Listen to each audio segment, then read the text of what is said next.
Hi friends, this is Anjum from civil स्टेली। आज हम लोग बात करने वाले हैं action plan for introduction of cheetah in India. चीता जो है एक्सटिंक्ट हो चुके थे, विलुप्त हो चुके थे भारत से। अब उनको फिर से लाने की बात चल रही है। आज बहुत सारी इमेजेस मैं आपको दिखाने वाला हूँ, इसलिए आप मेरी शक्ल की जगह आप इमेजेस पर ध्यान दीजिएगा, बिकॉज ये कुछ इंपॉर्टेंट इमेजेस हैं और ये तो खासकर।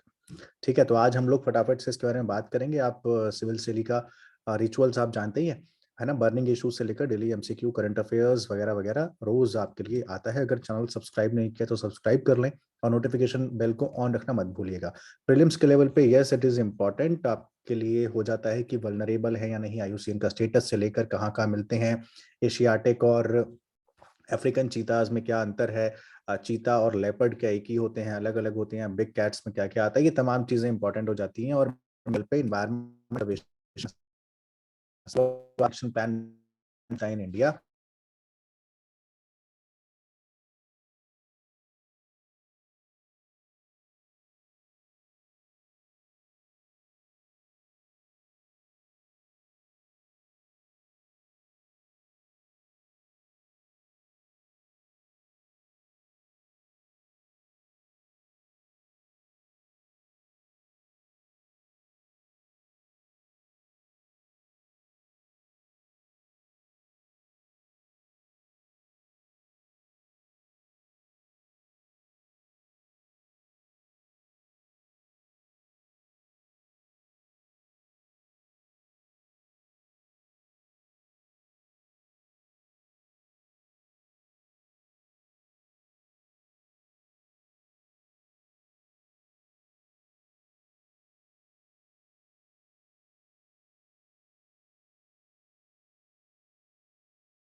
कार्निवोरस,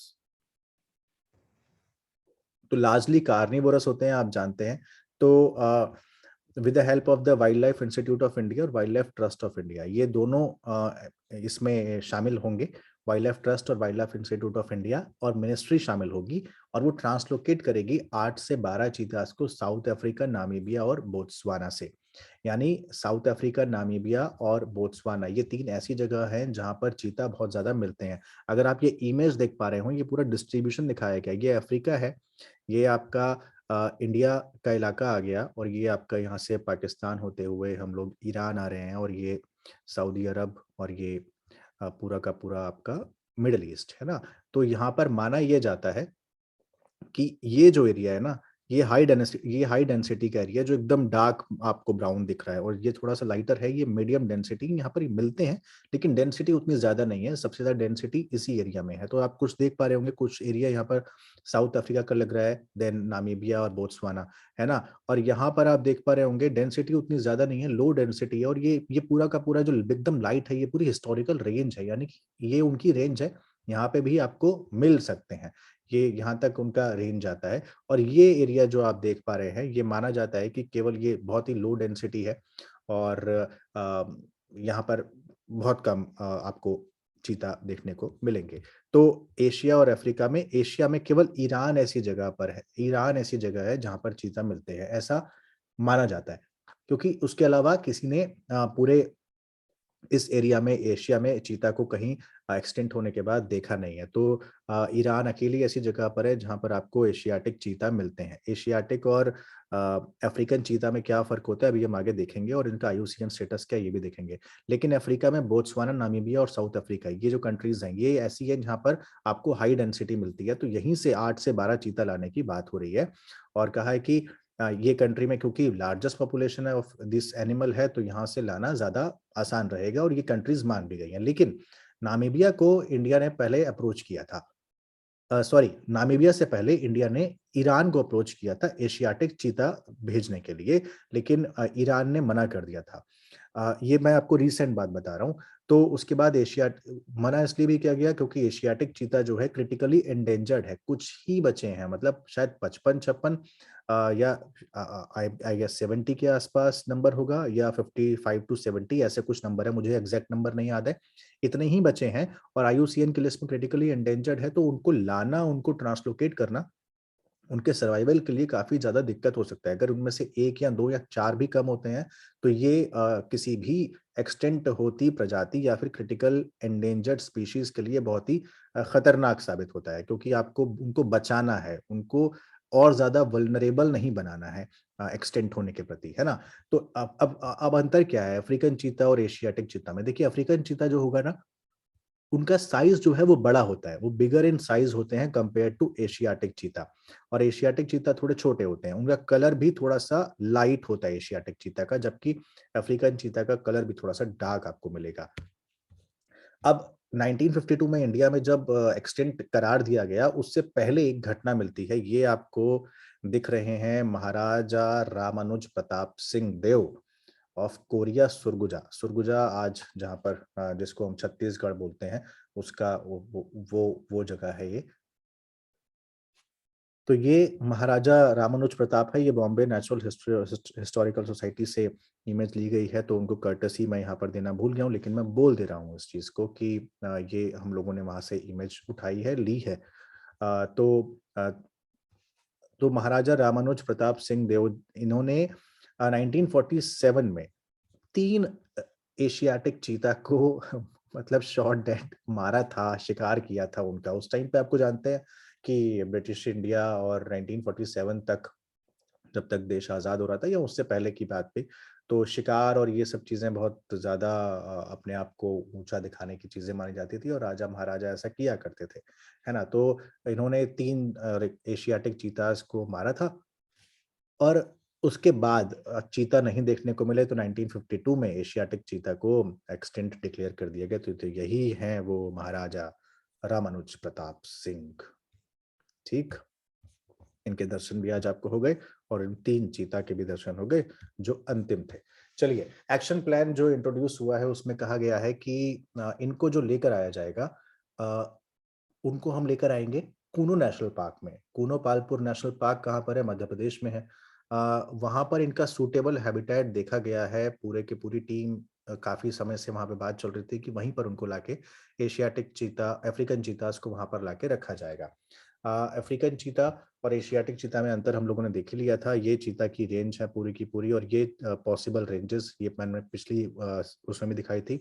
यहाँ पर दिखाने का मतलब केवल इतना है कि क्लासिफाइड किया गया है वल्नरेबल में। अफ्रीकन चीता वल्नरेबल है क्योंकि उनकी संख्या ज़्यादा है, लगभग 6500 से 7000, चूँकि ये थोड़ा-सा पुराना डेटा है, इसलिए नए डेटा के हिसाब से शायद 7000 के आसपास है। तो हम मोटा-मोटी मान के चलते हैं कि 6500 से लेकर 7000 के बीच में अफ्रीकन चीता मिलते हैं, तो उनको वल्नरेबल यानी सुभेद्य श्रेणी में रखा गया है। एशियाटिक चीता को क्रिटिकली एंडेंजर्ड यानी संकटापन्न प्रजाति, हिंदी में इसको हम बोलते हैं, अति संकटापन्न प्रजाति में रखा गया है। 40 से 50 ही मिलते हैं, 40 to 50, and that found in only in Iran. तो ईरान का महत्व आप समझ सकते हैं एशियाटिक चीता के मामले में कितना ज़्यादा बढ़ जाता है, और वो क्यों ही हमको चीता देता। लेकिन इससे पहले एक बार वो राज़ी भी हुआ था जब इंदिरा गांधी प्राइम मिनिस्टर थीं। वो क्या कहानी थी मैं अगली स्लाइड में आपको बताऊँगा। तो ओनली लार्ज कार्निवोर एनिमल है चीता, जो एलिमिनेट हुआ है, जो एक्सटिंक्ट हुआ है इंडिया में ओवर हंटिंग की वजह से, है ना? यानी उसका शिकार इतना ज़्यादा किया गया ऐतिहासिक समय में, इतिहास में, कि उसको वो यहाँ से खत्म हो गया, एक्सटेंट हो गया।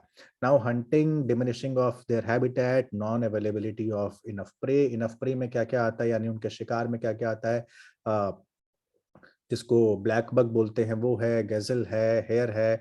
दे led to the non availability of their preys led to extinction of this cat in India in 1952 apart from the hunting and diminishing habitat। यानी उनके आवास का खत्म होना, उनका शिकार होना और अ, उनके खाना, या फिर मैं क्या बोलूँ, या जो चीता जिन चीज़ों का शिकार करता है, यानी उनका जो भोज्य था, उनका जो भोजन था, उसकी उपलब्धता का ना होना, उनकी अवेलेबिलिटी का ना होना भी एक्सटिंक्ट होने की उनकी एक वजह है, जिस वजह से 1952 में इसको एक्सटिंक्ट करार दिया गया। ना इसके अलावा एडवेंट ऑफ क्लाइमेट चेंज और ग्रोइंग ह्यूमन पॉपुलेशन तो है ही, कि ये सारी वजह तो बनी ही बनी, कि हमने जंगल काट के अपने मकान वहाँ खड़े किए, तो ज़ाहिर-सी बात है जंगल की प्रजातियाँ और जंगल के लोग और जंगल के जानवर कहाँ जाएँगे, है ना? तो ये एक अंतर मिलता है। नाउ चीता वर्ल्ड का फास्टेस्ट लैंड एनिमल है, आपको पता है, शायद 90 से लेकर 110 किलोमीटर पर आवर की स्पीड उनकी होती है, and it was expected to reintroduce in country in November 2021 in Madhya Pradesh. National Kuno national park में हुआ था कि नवंबर 2021 में कर देंगे, लेकिन कोविड और पैंडेमिक की वजह से प्लान जो था वो डीरेल हो गया। हमने आईयूसीएन स्टेटस देख लिया।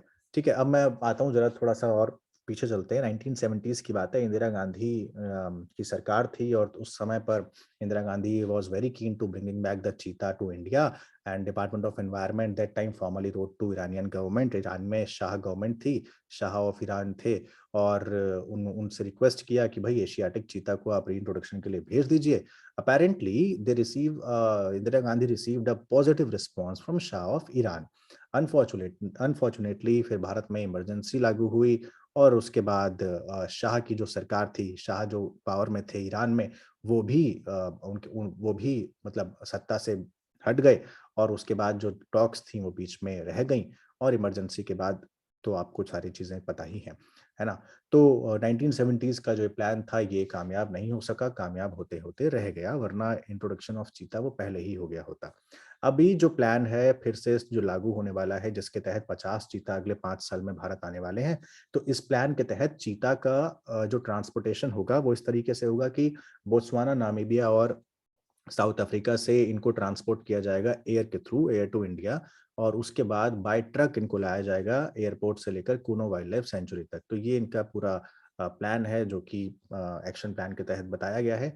अब इस पे कुछ चिंताएं हैं, कुछ एक्सपर्ट्स को लगता है कि ये थोड़ा सा प्रोसेस ठीक नहीं है, बिकॉज चीता की जो रेंज है ना वो बहुत वाइड रेंज है। वाइड रेंज कैसे है, मैंने आपको एक इमेज दिखाई थी, ये देख रहे हैं कि ये पूरी रेंज उनकी है। अब उसकी रेंज में बोलते हैं जितने हमारे एक्सपर्ट्स हैं कि उनको 1000 स्क्वायर किलोमीटर चीता जो है क्रॉस कर लेता है 1 साल में। वो उस चीज़ के लिए जाना जाता है। They they are known to travel across area up to 1000 square kilometre in a single year.